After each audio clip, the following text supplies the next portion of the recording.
नमस्कार। आज हम बात करने वाले हैं भारत के एक बहुत बड़े दांव की। एक ऐसा दांव जो वो दुनिया के सबसे जरूरी उद्योगों में से एक यानी सेमीकंडक्टर पर लगा रहा है। ये एक लाइन, बस ये एक लाइन ही काफी है ये समझाने के लिए कि क्यों आज दुनिया भर के देश मतलब बड़ी बड़ी शक्तियां सेमीकंडक्टर पर अपना कंट्रोल जमाने के लिए एक नई रेस में कूद पड़ी हैं। तो आखिर ये सेमीकंडक्टर होता क्या है? असल में ये किसी भी इलेक्ट्रॉनिक डिवाइस का दिमाग होता है। इसमें अरबों छोटे छोटे ट्रांजिस्टर होते हैं जो डेटा को समझते हैं, उसे स्टोर करते हैं और प्रोसेस करते हैं। सीधे शब्दों में कहें तो यही छोटे छोटे कंपोनेंट्स हमारी पूरी डिजिटल दुनिया की नींव हैं। आपका स्मार्टफोन हो या देश का कोई जरूरी मिलिट्री हार्डवेयर, सब कुछ इन्हीं पर तो चलता है। पर एक बहुत बड़ी दिक्कत है, इन जरूरी दिमागों को बनाने का काम मतलब इनका प्रोडक्शन वो खतरनाक रूप से दुनिया में बस कुछ ही जगहों पर होता है। इससे होता यह है कि पूरी दुनिया की सप्लाई चेन बहुत ही नाजुक और कमजोर हो जाती है।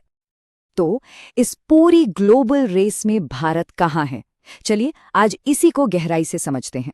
देखते हैं कि भारत के सामने चिप को लेकर क्या दुविधा है, सरकार का वो 10 अरब डॉलर का बड़ा दांव क्या है, कौन सी बड़ी कंपनियां और स्टार्टअप्स इस मैदान में उतर रहे हैं, और हाँ, इस रास्ते में मुश्किलें क्या क्या हैं, और आखिर में क्या भारत का ये सिलिकॉन सपना सच हो पाएगा? तो चलिए सबसे पहले ये समझते हैं कि आखिर वो असल प्रॉब्लम है क्या जिसने भारत को इतना बड़ा कदम उठाने पर मजबूर कर दिया। ये आंकड़ा देखिए, 60 अरब डॉलर। ये भारत का सिर्फ वित्त वर्ष 2024 का नेट इलेक्ट्रॉनिक्स इंपोर्ट बिल है। मतलब तेल के बाद ये दूसरी सबसे बड़ी चीज है जिसकी वजह से हमारा व्यापार घाटा बढ़ता है। बहुत बड़ी रकम है ये।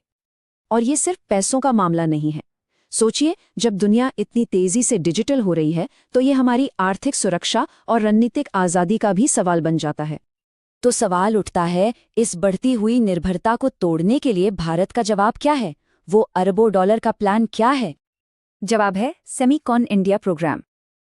सरकार ने पूरे 10.2 अरब डॉलर की एक भारी भरकम रकम लगाई है ताकि देश में बिल्कुल जीरो से एक पूरा का पूरा सेमीकंडक्टर इकोसिस्टम खड़ा किया जा सके।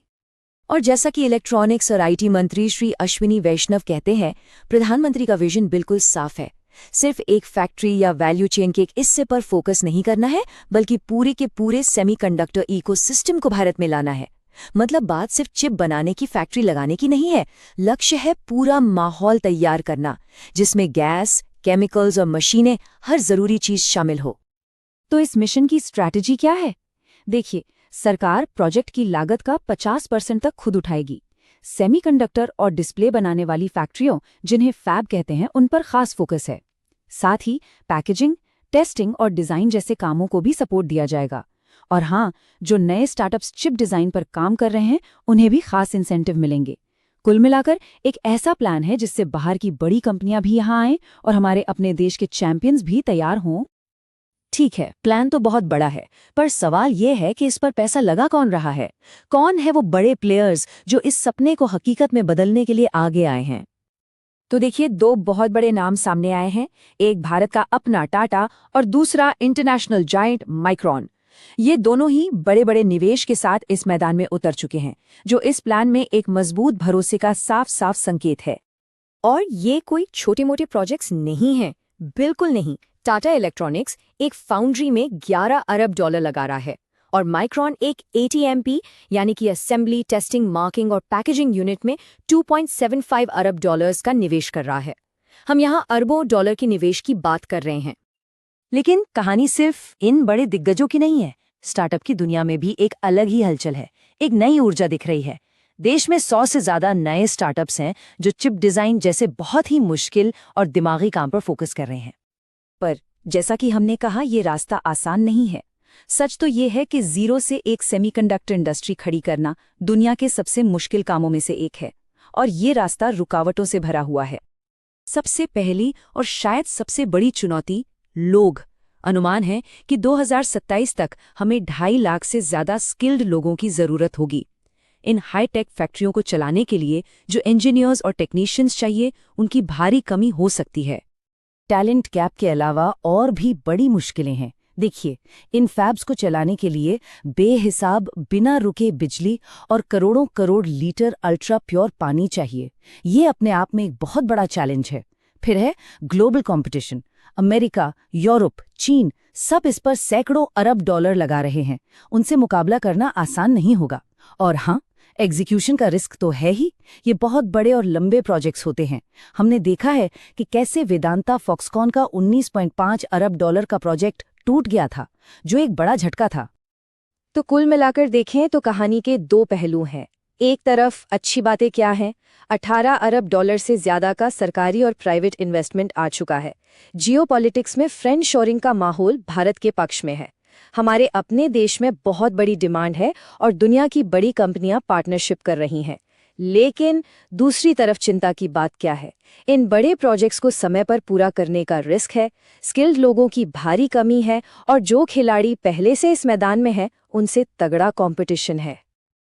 तो सवाल वही है, क्या भारत इन सब मुश्किलों के बावजूद सफल हो पाएगा? इसका जवाब ढूंढने के लिए शायद हमें थोड़ा पीछे भारत के अपने इतिहास में झांकना होगा। जरा 1980 के दशक को याद कीजिए। तब भारत का ऑटो उद्योग बस शुरू ही हो रहा था। 1980 में सिर्फ 41,000 गाड़ियां बिकी थी। लेकिन फिर सरकार ने सही नीतियां बनाई, देश में डिमांड बढ़ी और आज देखिए, वित्त वर्ष 2024 में करीब 40 लाख गाड़ियां बिकी। भारत आज एक ग्लोबल मैन्युफैक्चरिंग पावर हाउस है। और ऑटो इंडस्ट्री की यही कहानी एक शानदार केस स्टडी है। ये दिखाती है कि कैसे एक देश उस सेक्टर में भी अपनी जगह बना सकता है जिसमें वो दशकों से पीछे था। और बहुत से लोगों का मानना है कि यही वो ब्लूप्रिंट है जिसे भारत अब सेमीकंडक्टर के लिए दोहराने की कोशिश कर रहा है। अपने विशाल घरेलू बाजार का फायदा उठाओ और एक ऐसी इंडस्ट्री खड़ी कर दो जो दुनिया से मुकाबला कर सके, ठीक वैसे ही जैसे ऑटो सेक्टर में करके दिखाया। तो भारत आज एक ऐसे मोड़ पर खड़ा है जहां एक तरफ एक बहुत बड़ा मौका है तो दूसरी तरफ कमजोरियां भी हैं। सवाल ये है कि क्या भारत का ये अरबों डॉलर का दांव कामयाब होगा? क्या ये भारत को एक ग्लोबल सेमीकंडक्टर हब बना पाएगा? देखिए, प्लान बन चुका है, बड़े बड़े खिलाड़ी मैदान में उतर चुके हैं, लेकिन ये एक लंबी रेस है और ये रेस अभी बस शुरू हुई है।